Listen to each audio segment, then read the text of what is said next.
नमस्कार साथियों, जय हिंद मेरे प्यारे बच्चों। आज मैं एक ऐसी समस्या पे डिस्कस करूंगा जो सिर्फ आपकी समस्या नहीं है, बल्कि वो तैयारी करने वाले सभी बच्चों की समस्या है। तो मेरे प्यारे बच्चों, मेरे प्यारे साथियों, वो समस्या क्या है? आज हम बात करने जा रहे हैं टेस्ट सीरीज पे। मेरे प्यारे बच्चों, एक सवाल उठता है मन में, हमें टेस्ट सीरीज करना चाहिए या नहीं करना चाहिए? टेस्ट सीरीज से फ़ायदा होगा या नहीं होगा? तो ये सवाल, चाहे आप नए बच्चे हो, चाहे आप पुराने बच्चे हो, चाहे आप नया प्रिपरेशन शुरू कर रहे हो या आप पहले से प्रिपरेशन कर रहे हो, आपके मन में ये सवाल जरूर आता है। राइट? तो इस चीज़ को लेके आप कंफ्यूज में रहते हो। अपने सीनियर से, अपने टीचर से आप गाइड भी लेते हो कि हमें टेस्ट सीरीज करना चाहिए कि नहीं करना चाहिए। तो मैं एक चीज़ बता दूं मेरे प्यारे बच्चों, ये जो क्लास है ये उन बच्चों के लिए नहीं है जो टेस्ट सीरीज नहीं करना चाहते। जिनके मन में यह है कि नहीं, हमें टेस्ट पेपर नहीं करना है, तो उनके लिए क्लास बिल्कुल नहीं है, वो इस क्लास को ना देखें। हाँ, जिनके मन में ये है कि नहीं, मुझे टेस्ट पेपर करना है, इससे क्या फ़ायदे होते हैं, ये उन बच्चों के लिए क्लास इंपॉर्टेंट है। राइट? तो अगर आपके मन में ये सवाल उठता है कि हमें टेस्ट पेपर करना चाहिए, तो हमें टेस्ट पेपर कैसे करना चाहिए, मैं एक चीज़ बता दूं, 99% बच्चे टेस्ट पेपर को गलत तरीके से करते हैं। वो टेस्ट पेपर ज्वाइन तो जरूर कर लेते हैं किसी अच्छे इंस्टीट्यूट में, उन्हें लगता है कि किसी अच्छे इंस्टीट्यूट का जब मैं पेपर करूंगा तो मैं सिलेक्ट हो जाऊंगा। ऐसा बिल्कुल नहीं है। टेस्ट पेपर अच्छा है या बुरा है, इससे ज़्यादा इंपॉर्टेंट ये हो जाता है कि आप उस टेस्ट पेपर को कैसे कर रहे हो, आपका करने का तरीका कैसा है। राइट? क्योंकि आपका जो मेथड होगा वही आप पे इम्पैक्ट डालेगा। ये इंपॉर्टेंट नहीं है उसके अंदर बहुत अच्छे क्वेश्चन डाले गए हैं कि अच्छे क्वेश्चन नहीं डाले गए हैं, वो नए क्वेश्चन बनाए गए हैं कि कॉपी पेस्ट किए गए हैं।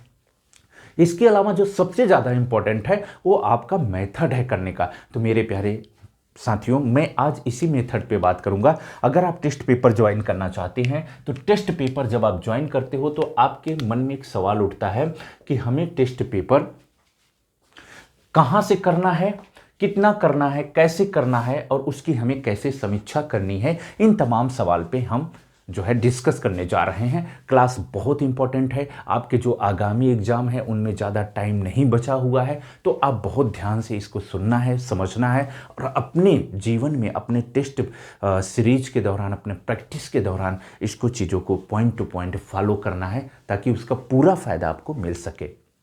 आइए, अगर हम फ्रॉम वेयर की बात करें कि हमें टेस्ट पेपर कहाँ से करना चाहिए, तो आपके मन में दो सवाल उठता है। पहला सवाल उठता है कि क्या हमें किसी कोचिंग सेंटर पे जाके टेस्ट पेपर देना चाहिए या फिर मार्केट से खरीद के लाके करना चाहिए। यानी अगर हम कोचिंग पे जाते हैं, अगर हम कोचिंग पे जाके करते हैं, या फिर दूसरा सवाल आपको उठता है कि क्या हम मार्केट से खरीद के लाएं, मार्केट से। तो ये दो सवाल है, आप कोचिंग पे जाके करोगे या मार्केट से। तो पता है, बहुत सारे बच्चे कुछ पैसा बचाने के लिए क्या करते हैं कि मार्केट से जाके पेपर को खरीद के लाएंगे और कमरे पे बैठ के करते हैं। एक तो ये तरीका होता है, बहुत सारे लोग आपको गाइड भी करते हैं। दूसरा तरीका होता है कि आप किसी इंस्टीट्यूट में, किसी सेंटर पे जाइए, वहाँ पे जो है सारे बच्चों का ग्रुप होगा, वहाँ पे आप टेस्ट पेपर को ऑफ मोड में दीजिए। राइट? तो एक चीज़ मैं कहूँगा मेरे प्यारे बच्चों, कुछ पैसे बचाने के चक्कर में आप पूरे साल भर जो स्पेंड करते हो, जो खर्च करते हो, उसे बर्बाद नहीं करना चाहिए। आप किसी एक एग्जाम की तैयारी करते हो, पूरे साल भर मेहनत लगाते हो और क्या करते हो, टेस्ट पेपर में आप क्या करते हो, 2,000, 2,500, 3,000 रुपये बचा लेते हो। इससे क्या होता है कि जो आप पूरे साल में 2 लाख 3 लाख रुपए खर्च किए हो वो भी बेकार हो जाता है। तो मैं ये बात कहूँगा आपसे कि कोचिंग पे जाके, यानी किसी भी सेंटर पे जाके आपको टेस्ट पेपर देना चाहिए, न कि मार्केट से खरीद के लाना चाहिए। आप मार्केट से टेस्ट पेपर खरीद के ला के आप कमरे पे दे सकते हो, लेकिन मैं आपसे बता दूं उसका रिजल्ट जीरो होगा। उससे अच्छा है कि आप बिल्कुल टेस्ट पेपर ही मत दो। मार्केट से खरीद के ला के देने की कोई आवश्यकता नहीं है। उसका जो फ़ायदा होता है, मैं एक चीज़ बता दूं आपको, उसका अगर आप मार्केट से खरीद के ला के देते हो तो इसका फ़ायदा आपको 20% ही होगा, 80% फायदा नहीं होगा। इस 20% के लिए आप क्यों बहुत ज़्यादा परेशान हो? इतना आप अगर नहीं भी टेस्ट पेपर दोगे, प्रीवियस ईयर पेपर लगा लोगे, तब भी आपका काम चल जाएगा। तो ये चीज़ बहुत अच्छा नहीं होता। आपको मार्केट से खरीद के ला के देने की आवश्यकता नहीं है। आप क्या करो, किसी सेंटर पे जाओ, किसी सेंटर पे, और उसी टाइम जिस टाइम आपके पेपर होते हैं उस टाइम आपको पेपर देना चाहिए। तो ये पहला प्रश्न आपकी कहाँ से करना चाहिए, तो मैं एक ही बात कहूँगा कि आपको सेंटर पे जाके टेस्ट पेपर देना चाहिए, न कि मार्केट से खरीद के लाके कमरे पे देना चाहिए। ठीक है। आइए दूसरा सवाल उठता है कि हमें नंबर ऑफ, अगर हम टेस्ट पेपर की बात करें, हमें कितने टेस्ट पेपर देने चाहिए, कितना टेस्ट पेपर देना चाहिए, राइट। तो अगर इसकी बात हम करें तो मैं एक चीज़ आपको बता दूं, कितने टेस्ट पेपर देने चाहिए। तो यहां पे एक चीज आप ध्यान में रखना चाहिए आपको, पहली चीज कि आपको 10 ईयर PYQ करना है। क्या करना है? Previous year question paper minimum आपको 10 साल का करना है। और PYQ आपको, जैसे बहुत सारे आपको मार्केट में बुक हैं, क्या कैसे, जैसे घटना चक्र है, इसके अलावा बहुत सारे हैं जो विथ एक्सप्लेनेशन देते हैं, ऐसे आपको नहीं करना है। PYQ जब आप करोगे तो आप उसको पेपर मोड में करना है आपको। एग्जाम जैसे बहुत सारे मार्केट में है, आपने PYQ रिवीजन की तौर पे करते हो ना, कि आप मार्केट में है, इसको आपने रिवाइज कर लिया घटना चक्र से या फिर अलग से, ऐसे बिल्कुल नहीं करना है, ये गलत तरीका है। जब आपको PYQ टेस्ट सीरीज के रूप में करना है, ये वैसे रिवाइज करना है तो आपके पास जो भी तरीके हैं आप जो अपनाना चाहते हो सब अच्छा है। लेकिन जब हम यहाँ हम PYQ टेस्ट सीरीज के रूप में आपसे डिस्कस कर रहे हैं कि जो PYQ है वो टेस्ट पेपर के मोड में आपको करना है, और उसको मोड में करने के लिए आपको क्या चाहिए? PYQ के एक्सप्लेनेशन नहीं चाहिए, केवल क्वेश्चन चाहिए। अब आप मार्केट में जाओ, 10 साल का केवल क्वेश्चन पेपर खरीदो, सॉल्व पेपर नहीं लेना है, क्वेश्चन पेपर लेना है, और उसको टेस्ट सीरीज के तरीके से करना है। कैसे? टेस्ट सीरीज, जैसे आप मार्केट में कोचिंग में जाके टेस्ट पेपर देते हो, सेम वैसे 10 ईयर का PYQ आपको करना है, राइट। इससे आपको पता चलेगा कि आप जो 10 साल से जो आयोग द्वारा प्रश्न पूछे जा रहे हैं, आपके उसके कितने पार्ट पे जो है पकड़ है, और किन किन भागों पे आप मजबूत हो, कौन कौन से ऐसे पार्ट्स हैं जहाँ पे आप वीक हो, कहाँ पे आपके क्वेश्चन ज़्यादा बन रहे हैं, कहाँ पे क्वेश्चन कम बन रहे हैं। और क्योंकि क्या होता है कि आयोग कहीं ना कहीं उस पैटर्न को फॉलो करता हुआ आपको दिखता है। तो एक तो PYQ आपको क्वेश्चन के रूप में करना है, टेस्ट पेपर के रूप में करना है, सॉल्व पेपर नहीं लेना है। दूसरा, मार्केट से 20 टेस्ट पेपर लेना है आपको। क्या? 20 टेस्ट पेपर और करना है, राइट। जिसमें आपको दो तरीके से करना है, सेक्शनल करना है और फुल लेंथ करना है। जिसमें आप मिनिमम, आपको मैं बता दूं, मिनिमम आप 12 क्या करोगे? सेक्शनल करोगे। 12 आप क्या करोगे? सेक्शनल करो, जिसमें आप अगर 6 सब्जेक्ट मैं आपको ले लूँ तो हर सब्जेक्ट के 2 सेक्शनल पेपर आपको करने हैं। और ये देखना है कि हम किन उस सेक्शनल पेपर से हमें क्या पता चलता है कि हमारा जो है किसी भी सब्जेक्ट में कहाँ मैं वीक हूँ और कहाँ मैं स्ट्रांग हूँ, राइट। तो आपको 12 कम से कम सेक्शनल करने हैं, और उसके अलावा मैं बता दूँ 8 पेपर आपको क्या करने हैं? फुल करने हैं, राइट। 8 पेपर आपको फुल मोड में करने हैं, ठीक है। ये आपको टोटल, मैं आपको बता दूं, टोटल आपको 30 टेस्ट पेपर देना है। 30 टेस्ट पेपर देना है, जिस 30 में आपको क्या करना है? आपको 10 जो टेस्ट पेपर है वो टेस्ट के हिसाब से देना है। PYQ प्रीवियस ईयर के जो क्वेश्चन पूछे गए हैं, सॉल्व नहीं लेना है, मैं बार बार मना कर रहा हूँ, सॉल्व नहीं लेना है, आपको क्वेश्चन लेना है, राइट। और उसके बाद 20 जो है आपको टेस्ट पेपर देना है, 12 सेक्शनल करना है और 8 फुल लेंथ करना है। तो ये चीज़ आपको ध्यान में रखना है। अब आइए प्रश्न उठता है कि हमें कैसे करना चाहिए। यहाँ पे प्रश्न उठता है कि हमें कैसे पेपर को करना चाहिए। तो देखिए, पहला सवाल जो बच्चों के मन में आता है वो ये आता है कि जो हमारा टाइम क्या होना चाहिए, राइट।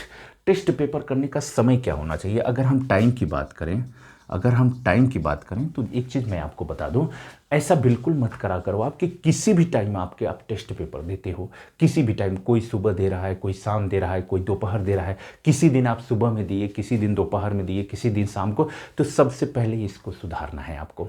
अगर आप टेस्ट पेपर दे रहे हो तो टेस्ट पेपर जो है एक निश्चित टाइम पे देना है, और कोशिश ये करो वो टाइम क्या होना चाहिए? वो टाइम होना चाहिए एग्जाम, जो एग्जाम का टाइम होता है वही टाइम होना चाहिए। जैसे 9:30 से आपका पेपर स्टार्ट होता है, 9:30 से 11:30 आपका पेपर चलता है जनरल स्टडीज फर्स्ट का, तो आप उसी टाइम दो।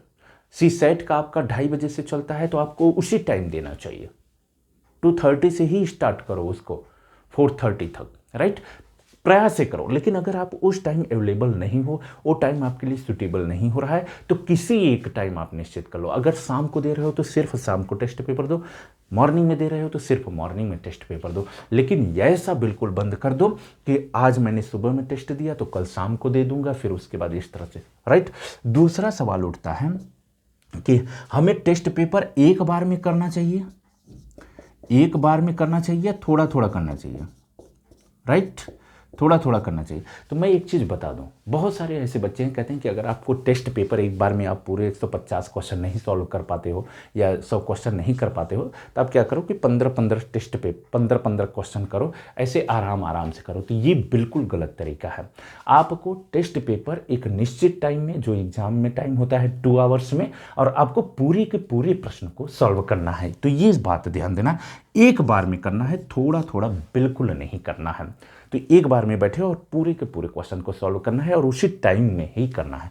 तीसरा सवाल आता है कि ऑफलाइन करना है कि ऑनलाइन करना है, ऑफलाइन करना है या फिर ऑनलाइन करना है, राइट।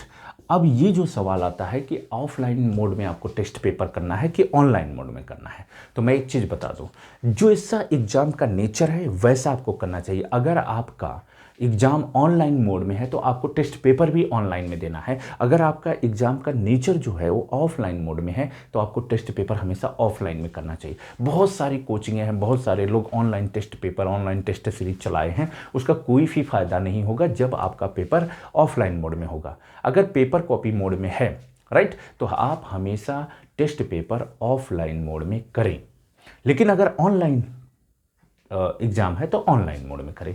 तो ये आपका सॉल्व हुआ। अब एक और सवाल उठता है कि डेली करें, डेली करना है या आपको वीकली करना है, राइट, डेली करना है या वीकली करना है। तो मैं एक चीज़ बता दूं, कैसा आपके पास टाइम मिल रहा है। जैसे आपके पास लंबा टाइम है एग्जाम का, 3 महीने, 4 महीने, 5 महीने टाइम है, तो आप टेस्ट पेपर वीकली करो।